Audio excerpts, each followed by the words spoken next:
할렐루야. 시편 51편은 앞서 말씀드렸듯이 다윗의 회개의 시입니다. 다윗이 우리아의 아내인 밧세바를 범하고 그 범죄를 완전히 숨기기 위해서 그 남편 우리아 장군을 전쟁터에서 고의로 죽게 합니다. 밧세바를 간음한 죄, 그리고 우리아를 살인한 살인죄. 여러분, 이 끔찍한 죄를 하나님, 지가 잘못했으니 용서해 주시고 내 죄를 깨끗이 씻어 주십시오, 그렇게 기도한다고 해서 용서가 될까요? 우리아는 예쁜 여자랑 살 권리가 있습니다. 다윗이 뺏으면 안 됩니다. 그 하나님이 주신 축복이거든요. 그런데 우리아의 아름다운 아내를 뺏어서 아무리 왕이라도 그렇죠, 그렇게 간음하고 취할 수가 있습니까? 이거야말로 지옥 갈 죄입니다. 남의 가정을 파괴했으니까요. 우리아가 만약에 살인을 안 했더라도 살아있었다면 평생 아내를 뺏긴 거에 대한 아픔, 고통, 우리아는 지옥처럼 살았을 것입니다. 한 사람을 이렇게 파괴시키고 지옥처럼 살게 하고 자기만 즐기고 자기만 행복하면 괜찮으냐? 그리고 하나님 앞에 하나님, 아내 뺏어서 미안합니다, 죄송합니다, 내 죄를 말갛게 깨끗하게 씻어 주십시오, 아멘, 나 용서받았다, 이게 될 일입니까?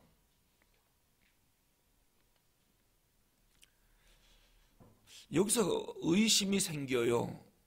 다윗이 저지른 이 무서운 죄가 과연 하나님, 제가 잘못했으니 용서해 주십시오, 이런다고 해서 씻어질까? 그럴 것 같으면 자기 마음에 드는 여인 무조건 취하고 하나님 앞에 잘못했습니다 하면 다 용서가 되고 아내는 뺏고 그렇게 될 거 아니겠습니까? 마음에 안 드는 사람 죽이고 살인죄를 저지른 다음에 하나님, 지가 잘못했습니다 하고 눈물을 흘리며 회개하면 용서가 되는 겁니까? 이미 다윗이 범한 죄는 엎질러진 죄입니다. 엎드려진 물이에요. 쓸어 담을 수가 없어요. 없었던 걸 할 수 있으면 얼마나 좋겠습니까? 없었던 것이 되려면 죽인 우리아가 살아나야 되고 간음죄를 범한 밧세바를 간음죄 안 범한 원래 상태로 돌려놔야 되는데 이게 과연 가능합니까? 신문에 보면 간혹 유명한 사람들이 잘못을 저질러서 그 죄가 대서특필되는 경우가 있죠. 그때 그 사람들이 원하는 게 뭘까요? 내가 이 죄를 짓기 전의 상황으로 돌아갔으면 좋겠다.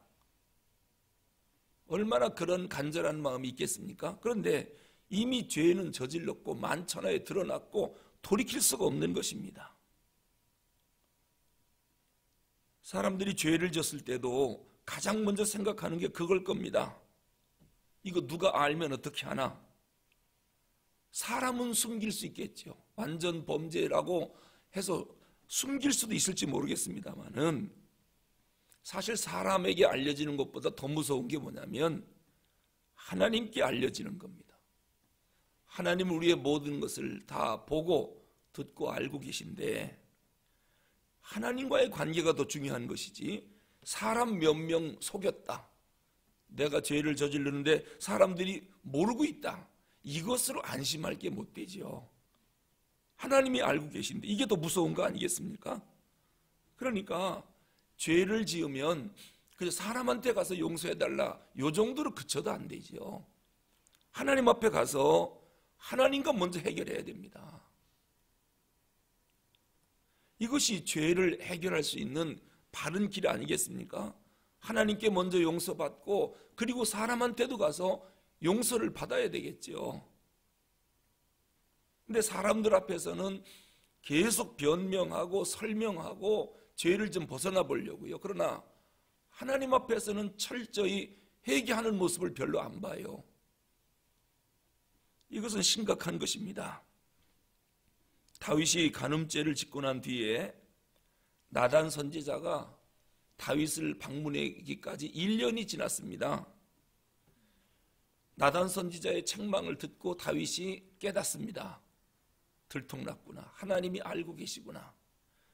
사람은 기가 막히게 속였는데 왜요? 우리아가 그렇게 죽은 거 다윗의 음모로 죽임당했다는 것을 사람들이 모르거든요. 단지 전쟁터 나가서 죽은 줄 알거든요. 그리고 밧세바를 범한 거 이거 누가 알겠습니까? 왕이 자기 멋대로 하는데요. 근데 나단 선지자가 와서 그 죄를 지적하자 다윗이 거기서 깨닫습니다. 어쨌든 1년간 회개하지 않고 있었죠. 하나님이 참다 못해서 사실은 하나님이 다윗을 버렸어야 됩니다. 남의 가정을 깨트리고 아내를 취하고 그 남편을 죽이고 이거 지옥 갈 죄 아닙니까? 1년이 지나가도 완전 범죄로 숨기고 하나님이 다윗을 버렸어야 되는데 버리기에는 너무 아까운 거예요. 너무 아까운 사람인 거예요. 그래서 하나님이 나단 선지자를 다윗에게 보냅니다. 왜요? 안 보내면 회개 안 하고 그냥 숨기고 있으니까요. 깨끗한 것처럼 사람들에게 위장하고 그냥 살아갈 테니까 그러면 하나님 앞에 계속 쓰임 받지 못하거든요. 회개시켜서 하나님이 다시 쓰고 싶은 거예요. 그래서 나단 선지자를 보냈지요. 그때 다윗이 깨닫고 회개합니다. 회개할 때 간음으로 태어난 아기가 있었는데 그 아기가 병에 걸려서 죽습니다. 사실 죄를 숨기고 몰래 사는 다윗 양심은 살아있거든요. 사실 속으로는 얼마나 괴로웠을까요? 남의 아내를 빼앗았다. 태어난 저 아기는 간음으로 태어난 아기다. 그 남편은 내가 고의로 전쟁터에 보내서 죽였다. 이것이 머릿속에서 떠나겠습니까? 사실 몸은 살아서 움직이지만 양심과 정신은 그 영혼은 이미 죽은 목숨이나 다를 거 없습니다. 뭐 지옥 간 그러한 생활을 하고 있었겠지요. 얼마나 고통스럽겠습니까? 하나님이 다윗을 그냥 버리기에는 아까우셔서 하나님이 먼저 찾아가십니다. 나단 선지자를 통하여 하나님이 찾아가시는 거죠. 죄를 다 토해내게 만들고 철저히 회개하게 만든 것이죠. 이걸 보면 사람은 그냥 놔두면 회개 안 해요. 하나님이 은혜를 줘서 회개할 기회를 줘야 눈물 콧물 흘리고 다윗이 진짜 회개했다는 게 침상이 썩었다고 그랬으니까요. 여러분 침대가 곰팡이 나서 썩으려면 눈물을 몇 방울 흘려야 썩겠습니까? 아마 다윗이 그랬겠죠. 내가 회개가 무서워서 죄를 안 짓고 말겠다. 이렇게 죄 짓고 나서 이렇게 고통스럽게 날마다 침대가 썩을 때까지 울어야 된다면 그거 무서워서 죄를 안 지을 거예요. 회개의 고통이 너무도 크니까. 간음죄보다 살인죄보다 회개의 고통이 너무 커서 차마 그 죄를 안 지을 만큼 회개가 고통스러웠을 것입니다. 하나님이 은혜를 주셔서 그나마 다윗은 그렇게 고통스럽지만 회개를 할 수가 있었습니다. 우리가 하나님 앞에 자복하는 것도요, 하나님이 은혜를 주시고 하나님이 도와줘야 우리가 회개할 수 있지. 보통 사람들의 죄성은요, 죄를 지으면 이상하게도 죄를 지적당할 때 회개하고 눈물 흘리고 용서를 비는 게 아니라 더 강팍해지고 완악해지고 자기는 죄를 안 졌다고 결코 시인하지 않습니다. 이게 사람입니다. 순수하게 엎드려서 내가 잘못했다고 고백하는 사람 쉽게 볼 수 없습니다. 우선 다윗이 철저하게 회개할 수 있었던 이유는 자기가 지은 죄가 얼마나 무서운 죄인지 그 죄의 성격을 철저히 깨달았습니다. 그래서 침대가 썩도록 눈물을 흘렸던 것이죠. 자기가 지은 죄의 가증한 성격을 나단 선지자를 통해서 다윗이 깨닫게 만들어준 것입니다. 어쩌자고 내가 우리아의 사랑하는 아내인 밧세바를 강제로 빼앗았던가? 우리아도 아름다운 여인과 살 수 있는 권리가 있고 그건 하나님이 특별히 주신 우리아의 축복인데 그 축복을 내가 뺏어서 한 남자를 비참하게 살게 만들다니. 그것도 살려둔 것이 아니라 자기에게 가장 충성스러운 신하 가운데 하나, 자기는 왕궁에 편하게 있지만 지금 전쟁터에 나가서 왕과 국가를 지키기 위해서 생명 바치고 싸우는 그 충신을 죽게 만들었으니 이것처럼 무서운 배신이 어디 있습니까? 자기를 위해서 목숨을 걸고 싸우는 장군을 자기가 음모를 꾸며서 죽였다. 자기가 지은 죄가 얼마나 끔찍하고 가증스럽고 무서운 죄인지를 다윗이 지금 처절하게 느끼는 것입니다. 그걸 느끼지 않으면 진정한 회개가 안 나오는 거죠. 아마 그거 못 느꼈으면 다윗이 하나님, 지가 잘못했습니다, 용서해 주십시오, 눈물 몇 방울 흘리고 말았겠지요. 근데 너무도 자기의 죄의 비참함을 깨닫고 얼마나 허구한 날 눈물로 고통스러워했든지 침대가 눈물로 인해서 곰팡이가 슬었다. 사실 다윗은 우리아에게 배신을 했을 뿐만 아니라 하나님 앞에 배신한 사람입니다. 왜냐하면 하나님이 다윗을 택하여 기름 부었지요. 다윗을 지극히 높여주셨습니다. 하나님의 대리자로 사용을 했습니다. 모든 좋은 것 다 줬습니다. 만약에 다윗이 다른 것을 원했으면 하나님이 그것도 무조건 줬을 것입니다. 단지 하나님이 다윗에게 요구한 것은 딱 한 가지입니다. 네가 원하는 건 다 줄 테니 죄만 짓지 마라. 내 앞에 죄만 안 지으면 내가 너를 하나님의 종으로 만들었고 하나님의 대리자로 지금 사용하려고 하기 때문에 네가 원하는 건 내가 다 주겠다는 겁니다. 그런데 얼마나 다윗이 교만했는지 하나님의 마지막 한 가지 원하는 거, 하나님의 마지막 요구를 안 들었습니다. 죄만 안 지으면 되는데 죄를 짓고 말았습니다. 이게 하나님의 사랑을 짓밟은 사람이에요. 하나님이 다윗을 정말 신뢰했거든요. 하나님의 신뢰를 짓밟은 사람, 정말 하나님 앞에 죽을 죄를 진 것입니다. 우리아나 밧세바에게 죄 짓기 이전에 하나님을 배신한 사람입니다. 하나님 얼굴에 먹칠한 사람입니다. 아마 하나님이 그러한 죄를 짓는 다윗을 보고 하나님 마음에 큰 상처를 입었을 것입니다. 우리가 하나님 앞에 처절한 회개를 하려면 내가 지은 죄가 얼마나 끔찍한 것인지를 알기 전에는, 올바로 깨닫기 전에는 하나님 앞에 진정한 회개를 못하는 거지요. 입에 발린 회개, 하나님이 가증스럽게 여깁니다. 입에 발린 회개는 들으면 들을수록 하나님 화나게 만드는 회개입니다. 진정한 회개가 아니거든요. 정말 가슴 깊은 곳에서 우러나오는 참회의 회개기도, 이것이 하나님 앞에 상달되는 것이지 입에 발린 회개는 진정한 회개가 아닙니다. 근데 놀라운 것은요, 자기 죄를 놓고 비통해하고 비통해하면 할수록 죽었던 내 심령이 살아나는 것입니다. 이제는 정말 죄를 싫어하는 사람이 되죠. 그러면 하나님이 나를 사랑한다는 것이 느껴지기 시작하는 것입니다. 그때 용서에 대한 확신이 생기게 되는 것입니다.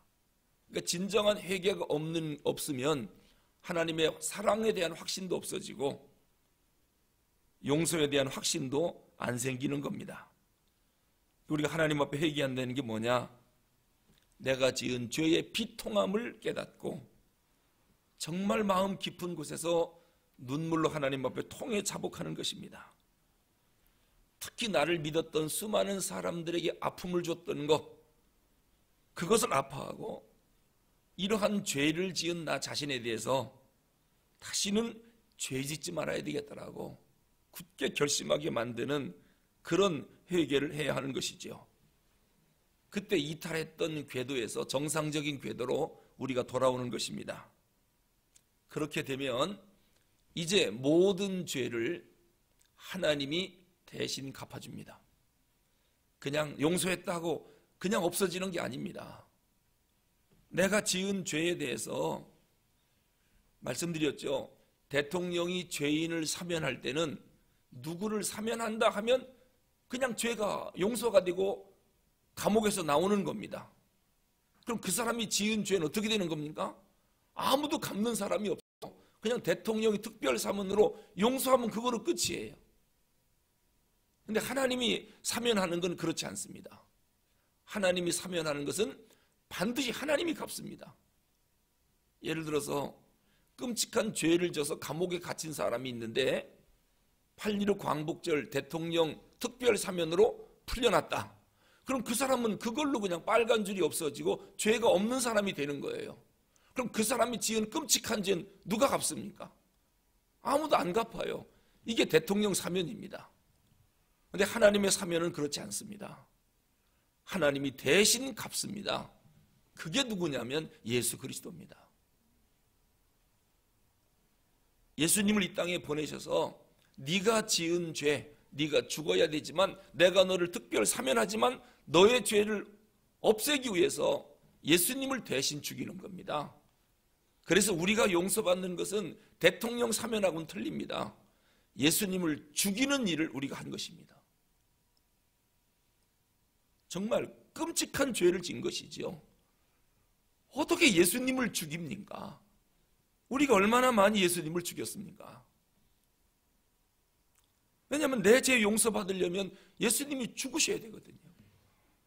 그렇지 않으면 내가 죄를 짓지 말아야 되는데 하나님의 사면은 내 죄 때문에 예수님을 죽이면서 나를 사면시키는 거지 무조건 공짜로 우리를 사면시키는 것이 결코 아닙니다.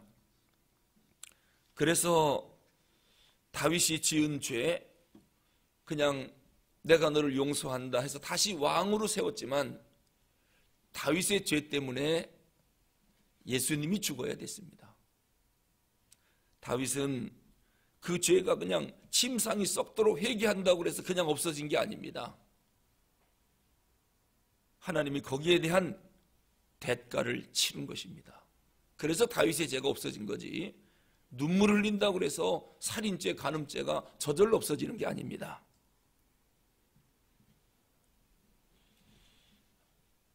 다윗이 먼저 밧세바를 범해서 밧세바가 임신하게 됐을 때 그때라도요 하나님께 뉘우치고 몸부림치며 회개했다면 우리아를 죽이는 살인죄까지는 면할 수 있었을 거예요. 그런데 그 죄를 지적당했음에도 불구하고 죄를 숨기려고 하다가 살인죄까지 범하게 되는 것이거든요. 이 죄라고 하는 것은 회개할 때 회개하지 않으면 죄를 계속 감추고 있으면 점점 더 골마간다는 겁니다. 그래서 점점 큰 죄로 번져간다는 거예요. 그래도 다윗이 나단 선지자를 통해서 회개할 막차를 탄 겁니다. 물론 간음죄를 짓고 살인죄를 범했지만 회개할 마지막 기회를 나단 선지자가 준 거예요. 그나마 다윗은 은혜를 입어서 그때라도 회개의 영이 임해서 회개하고 뉘우쳤습니다마는 만약에 다윗이 거기서도 회개할 기회를 놓쳤다면 다윗은 영원히 용서받지 못했을 거예요. 마지막 열차를 기적적으로 탄 사람입니다. 그래서 하나님의 용서를 받아낸 것이지요. 거기서 조금만 지체하고 거절했다가는 다윗은 영원히 용서받지 못할 죄인이 됐을 것입니다. 오늘 우리도 하나님 앞에 내 죄를 철저히 고백하고 내 죄를 씻어달라고 그러면 하나님이 내 죄를 용서할 뿐만 아니라 내 죄에 대한 값은 하나님이 대신 치를 것입니다. 그래서 예수님이 우리에게는 절대적으로 필요한 것입니다. 예수님이 나를 위해서 죽어주지 않으면 내 죄는 운다고 없어지는 게 아닙니다. 뉘우친다고 없어지는 것도 아닙니다. 예수님이 내 죄를 대신 십자가에 지고 죽어주셔야만이 내 죄가 용서가 되는 것입니다. 오늘 이 다윗의 회개를 보면서 회개는 결코 내 힘으로 되는 게 아니라 하나님의 은혜가 와야 되고, 죄는 감춰서 없어지는 게 아니라 철저히 회개할 때 하나님이 대신 죄를 짊어지시고 우리를 용서하신다. 그 예수님의 십자가가 우리에게는 더더욱 필요한 그러한 사람들입니다. 기도하겠습니다. 하나님 아버지, 오늘 다윗이 하나님의 그 큰 사랑을 받은 사람임에도 불구하고 하나님을 배신했습니다. 다윗이 원하는 거 하나님이 다 줬고 단 네가 죄